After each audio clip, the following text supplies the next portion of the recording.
kuelekea dira yetu ya mwaka 2050, napenda nitumie nafasi hii kusisitiza haya yafuatayo kwa wote wanaoguswa na maeneo haya wayatilie maanani. Moja, Wizara ya Elimu, Sayansi na Teknolojia kwa kushirikiana na Tume ya Vyuo Vikuu TCU na Baraza la Elimu na Ufundi NACTVET, hakikisheni kwamba mitaala yote inakidhi mahitaji ya sasa, hasa kwenye soko la ajira, sambamba na kuimarisha ubora wa elimu ya awali, msingi na sekondari, ili kila mtoto wa Tanzania apate elimu hii ya msingi imwezeshe kuendelea mbele, na hasa katika kupata ujuzi, fikra pevu tangu anapokuwa na umri mdogo. Ya pili, kwa vyuo vya VETA, vyuo vya maendeleo wananchi na vyuo vyote vya ujasiriamali kote nchini, andaeni mitaala inayojibu mahitaji halisi ya sekta za uzalishaji.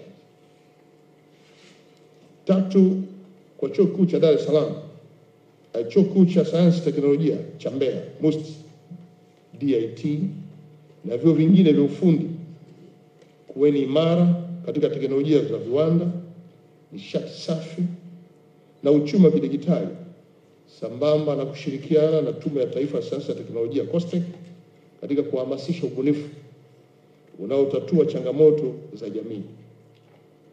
Na kwenye hili mkae pamoja, muandae siku maalum ya kupokea ubunifu kutoka kwa Watanzania, uratibiwe na upate mwongozo wa kuingia kwenye soko la ajira. Mheshimiwa mgeni rasmi, kama ambavyo tumekwisha kusikia kupitia watangulizi walioongea kabla yangu, mada kuu ya kongamano hili inagusa moja kwa moja dhamira kuu ya serikali katika kuhakikisha kuwa elimu inakuwa nguzo ya msingi katika kujenga uchumi imara unaotegemea maarifa, ujuzi na ubunifu. Niseme Wizara ya Elimu, Sayansi na Teknolojia imeendelea kutekeleza majukumu yake kwa kuzingatia msingi huo. Mheshimiwa mgeni rasmi, kupitia sera, sheria, miongozo na mikakati mbalimbali, wizara inajikita katika kuhakikisha kuwa mfumo wa elimu nchini unazalisha wataalamu wenye ujuzi, weledi na maadili. Na Mheshimiwa mgeni rasmi, kwa sasa utekelezaji wa sera ambayo tunaifahamu sote kwamba ni sera ya mwaka 2014 iliyofanyiwa mapitio na ikatoka toleo la 2023, imeweka msukumo mkubwa katika kutoa elimu inayomwandaa kijana kuwa sehemu ya suluhisho la changamoto za maendeleo, hasa katika sekta za kipaumbele ambazo naomba kuzitaja kwa uchache, ikiwemo kilimo, nishati, afya, usafirishaji, viwanda, teknolojia ya habari na mawasiliano.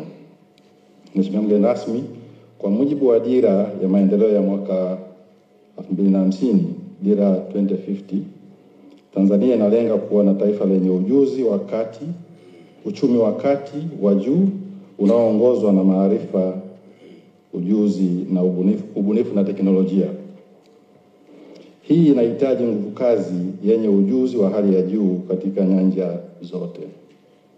Ndio maana serikali kupitia Wizara ya Elimu, Sayansi na Teknolojia imeweka katika vipaumbele vyake swala hili la elimu ya ufundi na mafunzo ya ufundi stadi kupitia VETA, na pia kuboresha vyuo vya elimu ya juu kwa lengo la kuongeza ubora na ufanisi katika uzalishaji wa wataalamu.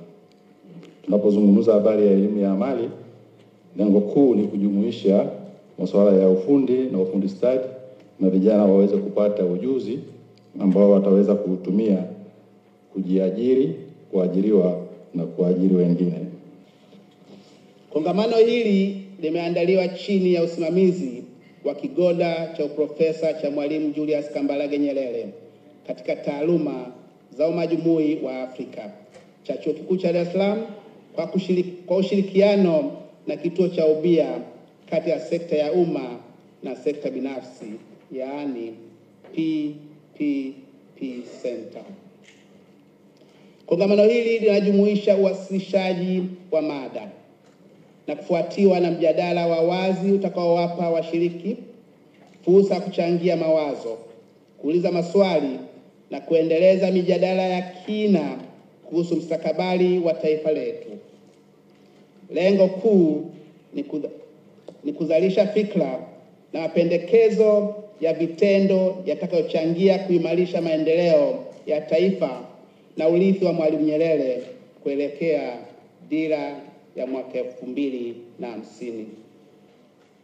Kongamano hili ni mahususi kuenzi urithi wa baba wa taifa Mwalimu Julius Nyerere katika suala zima la kuleta maendeleo ya taifa letu, na hivyo lina malengo madogo madogo manne kama ifuatavyo. Kwanza ni kukuza na kuenzi urithi wa Mwalimu Julius Nyerere katika maendeleo ya rasilimali watu. Pili ni kubaini njia za kimkakati za kujenga nguvu kazi yenye ujuzi na inayoweza kuendana na mahitaji ya dira ya 2050. Tatu ni kukuza majadiliano kati ya wadau kuhusu sera na ubunifu utakaounda mustakabali wa elimu katika nchi yetu. Na nne, kutoa hamasa kwa kizazi cha sasa na kijacho kuendeleza maono ya Mwalimu ya umoja, amani, uadilifu na maendeleo. Kituo cha Ubia kina wajibu huo wa kuhakikisha kwamba sekta binafsi inatoa mchango wake kwenye kujenga huo uchumi mkubwa.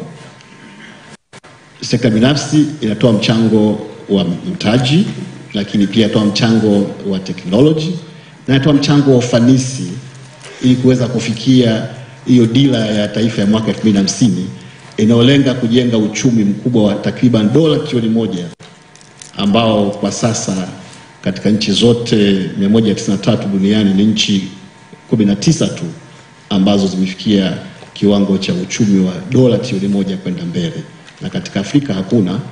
Kimsingi sio tu hakuna dola trilioni 1 GDP, lakini hakuna hata nusu yake. Sasa kituo cha ubia na dhana nzima ya ubia ni msingi muhimu kwenye kufanikisha hiyo dira. Niliona nianze na haya siku hii muhimu ambao tumealikwa na kigoda cha uprofesa cha Mwalimu Julius Kambarage Nyerere, ambaye pamoja na fikra nyingi ikiwemo mada za leo ni kiongozi ambaye aliamini katika ubia. Katika moja ya hotuba yake yeye alisisitiza kwanza kwamba ubia ni vema, kwanza ni muhimu, lakini vema ukaanza na matajiri au wawekezaji waliopo ndani, kwamba kabla hauja kwenda kuwatafuta wahindi wa India, mbona kuna wahindi wapo ndani na wana mitaji. Kwa hiyo dhana nzima ya ubia ni dhana ambayo kimsingi sio ngeni, ni dhana ambayo imekuwepo wakati wote na ni fikra muhimu kwenye kujenga huo uchumi mkubwa.